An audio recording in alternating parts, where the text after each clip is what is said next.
বালি কারবারের মান্থলি টাকা নিতে গিয়ে যদি পুলিশেরই এক কনস্টেবল দুর্নীতি দমন শাখার ফাঁদে ধরা পড়েন, তাহলে প্রশ্ন উঠবেই, এটা কি শুধু একজন কনস্টেবলের দুর্নীতির গল্প, নাকি এর পেছনে রয়েছে আরো বড় কোনো চক্র? ঝাড়গ্রামে ঠিক এমনই একটি ঘটনা সামনে এসেছে। অভিযোগ, বিভিন্ন বালি গাড়ি, ট্রাক এবং ট্রাক্টর থেকে নিয়মিত টাকা তোলার ব্যবস্থা করা হয়েছিল, আর সেই টাকা সরাসরি পুলিশের হাতে না দিয়ে কাজে লাগানো হয়েছিল দালালদের। কিন্তু এবার সেই হিসাবেই বড় ভুল হয়ে গেল। টাকা দিতে এসে 3 ব্যক্তি তদন্তকারীদের জালে ধরা পড়লেন। তাদের মোবাইল পরীক্ষা করতে গিয়ে উঠে এলো এক রহস্যময় নম্বর, আর সেই নম্বরের সূত্র ধরেই শেষ পর্যন্ত গোয়েন্দা হলেন ঝাড়গ্রাম থানার কনস্টেবল রতন প্রামাণিক। উদ্ধার হয়েছে প্রায় 5,70,000 টাকা বলে তদন্তকারী সূত্রে দাবি। কিন্তু এখানেই আসল প্রশ্ন, এই টাকা কি শুধু একজন পুলিশ কর্মীর, নাকি এর পেছনে আরো বড় কোনো নেটওয়ার্ক রয়েছে? কারণ খেয়াল করুন, অভিযোগটা কিন্তু একবারের ঘুষ নেওয়ার নয়। এখানে উঠে আসছে মান্থলির কথা, অর্থাৎ নিয়মিত টাকা বালি পরিবহনের সঙ্গে যুক্ত গাড়িগুলিকে কেন্দ্র করে মাসে মাসে টাকা তোলার অভিযোগ। আর যদি তদন্তে এই অভিযোগ প্রমাণিত হয়, তাহলে বিষয়টা আরও গুরুতর হয়ে যায়। কারণ তখন প্রশ্ন হবে, কোন কোন গাড়ি টাকা দিত, কত টাকা দিত, কার কাছ থেকে টাকা জমা পড়তো, কে নির্দেশ দিত, আর সব থেকে বড় প্রশ্ন, এই টাকার ভাগ কোথায় কোথায় যেত। ঘটনার সূত্রপাত একটি অভিযোগ থেকে।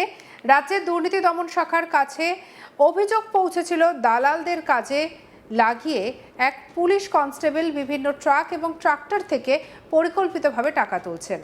অভিযোগ পাওয়ার পর তদন্তকারীরা সরাসরি থানায় গিয়ে কাউকে ধরে ফেলেননি, বরং তারা অপেক্ষা করেছিলেন সেই মুহূর্তের জন্য যখন অভিযোগের কথিত টাকা বাস্তবে হাত বদল হবে। আর সেখানেই তৈরি হয়েছে ফাঁদ। সূত্রের খবর, বালিগাড়ির মান্থলি টাকা কনস্টেবলের হাতে তুলে দিতে শান্তনু বারিক, দীপঙ্কর বারিক এবং রবি বারিক নামে 3 জন ঝাড়গ্রাম থানায় আসবেন বলে জানতে পারে দুর্নীতি দমন শাখা। এরপর তদন্তকারীরা নজর রাখেন, 3 জন টাকা নিয়ে আসেন এবং তখনই তাদেরকে আটক করা হয় বলে জানা গিয়েছে। অর্থাৎ তদন্তের প্রথম স্তরেই হাতে আসে টাকা এবং 3 জন ব্যক্তি। কিন্তু আসল রহস্য খুলতে শুরু করে এরপর। তদন্তকারীরা যখন ধৃতদের মোবাইল ফোন পরীক্ষা করেন, তখন একটি নম্বরের সন্ধান পাওয়া যায়। নম্বরটি সেভ করা ছিল ঝাড়গ্রাম থানার ম্যানেজারের নামে। ভাবুন, একটা মোবাইল ফোনে পুলিশের কোনো আধিকারিক বা কর্মীর নম্বর যদি ম্যানেজার নামে সেভ থাকে, তাহলে তদন্তকারীদের কৌতূহল হওয়াটাই স্বাভাবিক। জিজ্ঞাসাবাদের পর তদন্তকারীদের দাবি সেই নম্বরটি ঝাড়গ্রাম থানার কনস্টেবল রতন প্রামাণিকের। এরপর তদন্তের দিক ঘুরে যায় সরাসরি থানার ভেতরের একজন পুলিশ কর্মীর দিকে। রতন প্রামাণিককে জিজ্ঞাসাবাদ করা হয়। তদন্তকারীদের দাবি, জিজ্ঞাসাবাদের তার ভূমিকা সামনে আসার পর তাকেও গ্রেপ্তার করা হয়। অর্থাৎ প্রথমে ধরা পড়লেন টাকা নিয়ে আসা 3 জন, তাদেরকে ফোন করে পাওয়া গেল কথিত ম্যানেজারের নম্বর, তারপর সেই নম্বরের সূত্র ধরে সামনে এলো এক কনস্টেবল। এখানে একটা বিষয় খুবই গুরুত্বপূর্ণ, ম্যানেজারের নামটা নিজের কোনো অপরাধের প্রমাণ নয়। কেউ নিজের ফোনে যে কোনো নাম্বারে নাম সেভ রাখতে পারেন, যে কোনো নাম দিয়ে সেভ রাখতে পারেন।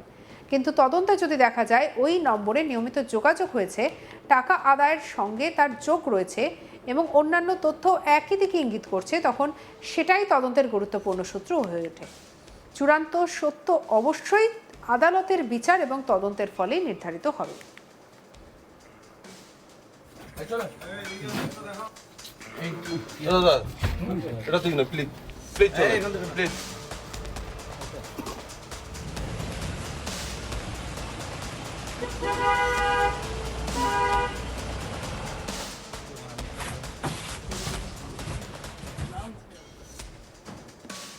কিন্তু এই ঘটনায় আরেকটা তথ্য নজর কাড়ছে। তদন্তকারী সূত্রে দাবি, ওই চক্রের মাধ্যমে ইতিমধ্যেই 5 লক্ষ টাকা তোলা হয়েছিল, আর ওই দিনের কথিত মান্থলির টাকা সহ মোট প্রায় 5,70,000 টাকা উদ্ধার হয়েছে বলে জানা গিয়েছে। এখন একটু হিসাবটা ভাবুন, যদি মাত্র কয়েকটি গাড়ি থেকে নিয়মিত টাকা নেওয়ার অভিযোগ থাকে এবং তদন্তে ইতিমধ্যেই কয়েক লক্ষ টাকা উদ্ধারের কথা সামনে আসে, তাহলে তদন্তকারীদের কাছে স্বাভাবিকভাবেই প্রশ্ন উঠবে, এটা কতদিন ধরে চলছিল, কতগুলো গাড়ি এর আওতায় ছিল, প্রতিটি গাড়ির কাছ থেকে কত টাকা করে নেওয়া হতো, কত টাকা মাসে একবার নেওয়া হতো নাকি ঘন ঘন নেওয়া হতো। এই সমস্ত একাধিক প্রশ্ন এখন উঠেছে। এই প্রশ্নগুলোর উত্তরই এখন তদন্তের আসল চাবিকাঠি। কারণ দুর্নীতির কোনো নেটওয়ার্কেই বোঝার সব থেকে সহজ উপায় হলো টাকা কোথা থেকে এলো এবং কোথায় গেল এই প্রান্তটা জুড়ে দেখা। অভিযোগ যদি সত্যি হয় বালির গাড়ি থেকে টাকা নেওয়া হতো, তাহলে প্রথম প্রান্ত হলো ট্রাক এবং ট্রাক্টরের মালিক, দ্বিতীয় প্রান্ত হলো টাকা সংগ্রহকারী ব্যক্তি, তৃতীয় প্রান্ত হতে পারে সেই পুলিশকর্মী যার জন্য টাকা তোলা হতো বলে অভিযোগ। আর এরপরে যদি টাকা অন্য কারোর কাছে যেত তাহলে তদন্তে আরও ওপরে তদন্ত উঠতে পারে। সেই কারণেই তদন্তকারীরা এখন খতিয়ে দেখছেন চক্রের সঙ্গে আর কারোর যোগ রয়েছে কিনা।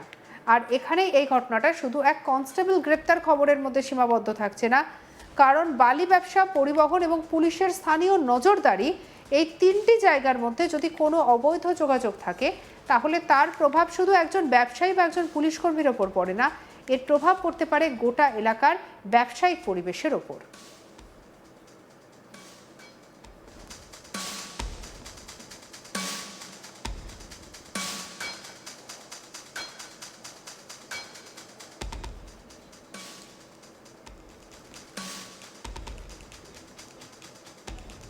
আমাদের কালেক্ট দেবেন্দ্রনাথ তিওয়ারির রিপোর্টে কি উঠে এলো দেখব। ঘুষ নিতে গিয়ে হাতে নাতে ধরা পড়লো ঝাড়গ্রাম থানার কনস্টেবল রতন প্রামাণিক। যেটা জানা গিয়েছে যে গোপন সূত্রে খবর পেয়ে দুর্নীতি দমন শাখার অফিসাররা অভিযান চালায়।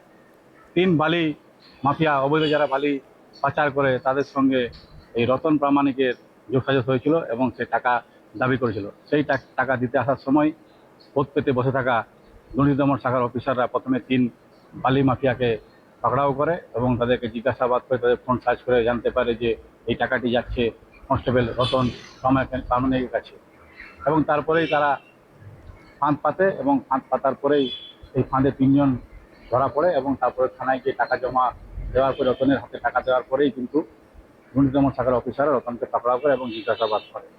রতন প্রামাণিককে গ্রেপ্তার করে নিয়ে যায় তারা জিজ্ঞাসাবাদের জন্য, এবং এই ঘটনার সঙ্গে কারা কারা জড়িত আছে সে সমস্ত বিষয়গুলো তারা তদন্ত করে দেখছে। যেটা জানা গিয়েছে যে ঝাড়গ্রামের বিভিন্ন এলাকাতে, বিভিন্ন জায়গায় যে খাদানগুলি আছে, সেই খাদানগুলো থেকে অবৈধভাবে বালি পাচার চলছে এবং পুলিশের যোগ সাজছে, পুলিশের সহায়তায় এই বালি পাচার চলছে। যার কারণে কিন্তু দুর্নীতি দমন শাখার অফিসাররা ফাঁদ পেতে বসেছিলেন এবং এই ফাঁদে 3 জন বালি মাফিয়া প্রথমে ধরা পড়ে এবং তাদেরকে জিজ্ঞাসাবাদ করে তাদের ফোন সার্চ করে রতন প্রামাণিকের নাম উঠে আসে। রতন প্রামাণিকের মাধ্যমে টাকাটা কিন্তু যেত কোনো এক অফিসারের হাতে কিংবা কোথাও যেত, সেটা তারা তদন্ত করে দেখছে। রতন প্রামাণিককে গ্রেপ্তার করে নিয়ে যাওয়ার পরেই আরও কি তথ্য উঠে আসতে পারে বলে মনে করছে সাধারণ মানুষ থেকে শুরু করে তাই যারা প্রশাসনিক আধিকারিকরা।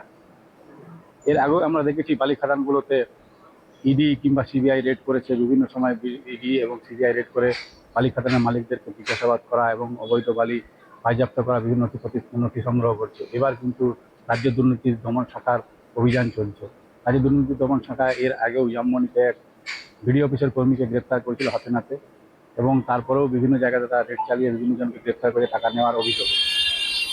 সেরকমইভাবে ঠিক তারা অভিযান চালিয়ে বালির অবৈধ ঘুষ নেওয়ার অভিযোগে গ্রেপ্তার করছে রতন প্রামাণিককে, এবং তারা গ্রেপ্তার করে ঝাড়গ্রাম থানায় নিয়ে আসে, তাকে জিজ্ঞাসাবাদ করা হয় এবং সেখানে টাকাগুলো রেখে যারা যারা জড়িত ছিল, যারা যারা অবৈধ বালি পাচারের সঙ্গে যুক্ত, সেই সমস্ত 3 জন বালি মাফিয়াদেরকেও তারা গ্রেপ্তার করেছে। সঙ্গে মোট 4 জন গ্রেপ্তার হয়েছে এবং তার প্রত্যেককেই তারা নিয়ে গেছে তাদের অফিসে, কলকাতার অফিসে নিয়ে গিয়ে জিজ্ঞাসাবাদ করছে এবং তারা কারা কারা টাকা দিত, কোথায় কোথায় তারা টাকা দিয়ে এই অবৈধ কারবার চালাতো, সমস্ত বিষয়গুলো তদন্ত করে দেখা হচ্ছে। সঙ্গে রাখুন আজ তাক বাংলাকে, সাবস্ক্রাইব করতে ভুলবেন না।